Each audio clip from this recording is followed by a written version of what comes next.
Do humans really have souls? Will the soul continue to exist after life ends? For thousands of years, humanity has never ceased to pursue this question. In many religious beliefs, there is a concept of reincarnation, suggesting that after death, the soul will continue to exist in a new form in this world. This concept reflects the ancient belief in the immortality of the soul.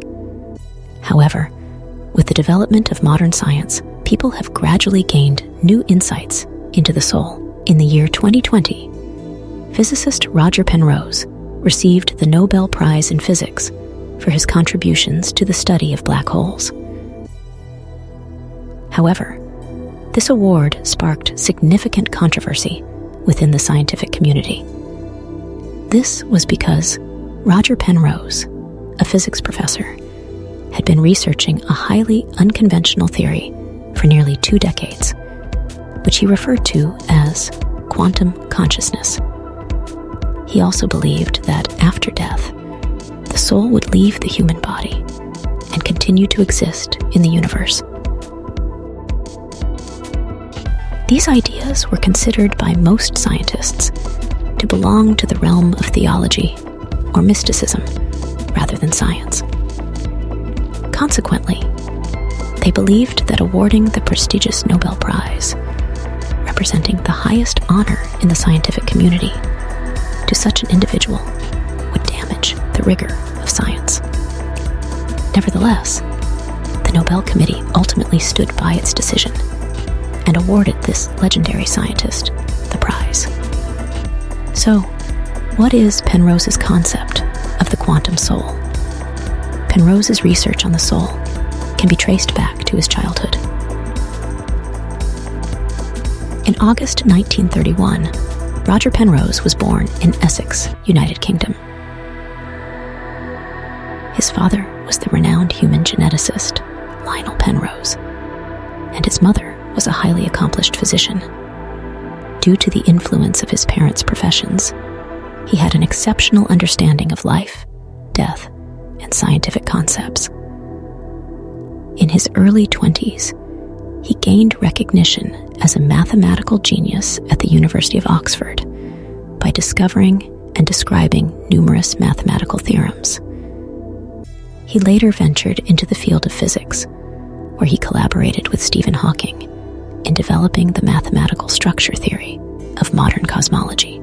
He proved the inevitability of the singularity in general relativity, introduced the concept of trapped surfaces in black holes, and developed key tools for studying the topological structure of space-time, known as Penrose diagrams.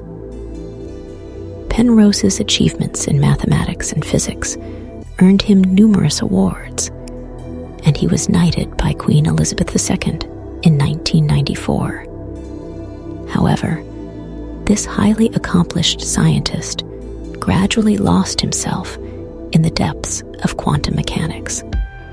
In 1989, he published a book titled The Emperor's New Mind, in which he proposed the theory of the real existence of the soul.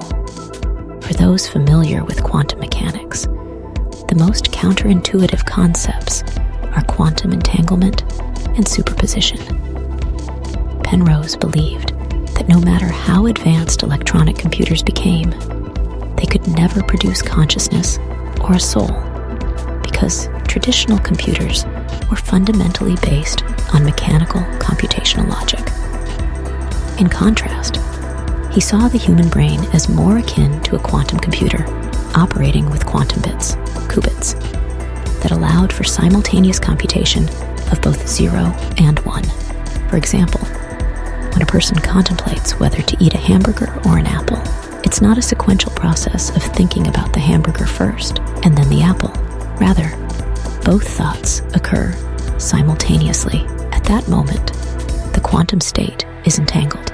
According to Penrose, there are many electrons in the human brain in entangled states, and each time they collapse, they generate corresponding thoughts. Due to the continuous collapse and re-entanglement of these electrons, the so-called soul or consciousness emerges. However, Penrose did not find direct evidence of quantum computation in brain tissue. In 1994, Harvard University announced research results showing the existence of microtubules in the human brain, which are thread-like structures widely distributed in neuronal cells.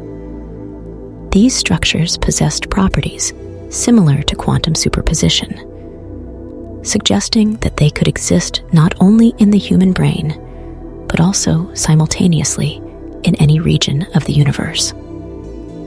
Penrose highly endorsed this research from Harvard University and, together with the lead researcher Hameroff, published the theory of orchestrated objective reduction, colloquially known as the theory of quantum consciousness.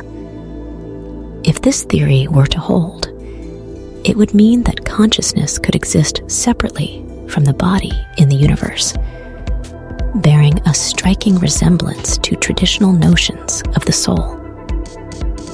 However, whether this quantum consciousness is equivalent to the soul remains uncertain. Nevertheless, this theory faced unanimous criticism from the mainstream scientific community. Firstly, it hasn't been conclusively proven whether electrons in microtubules can generate quantum superposition.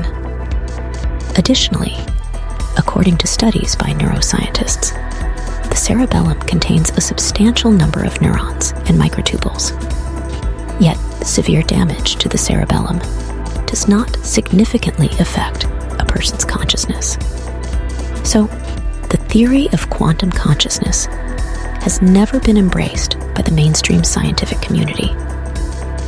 While some consider it a laughingstock within the scientific realm, and believe that Penrose has delved deeper into mysticism, without convincing experimental results to prove or disprove the theory, it remains an open question. Perhaps, from the moment humans developed self-awareness, they have been pondering questions such as, who am I? Where do I come from? Where will I go?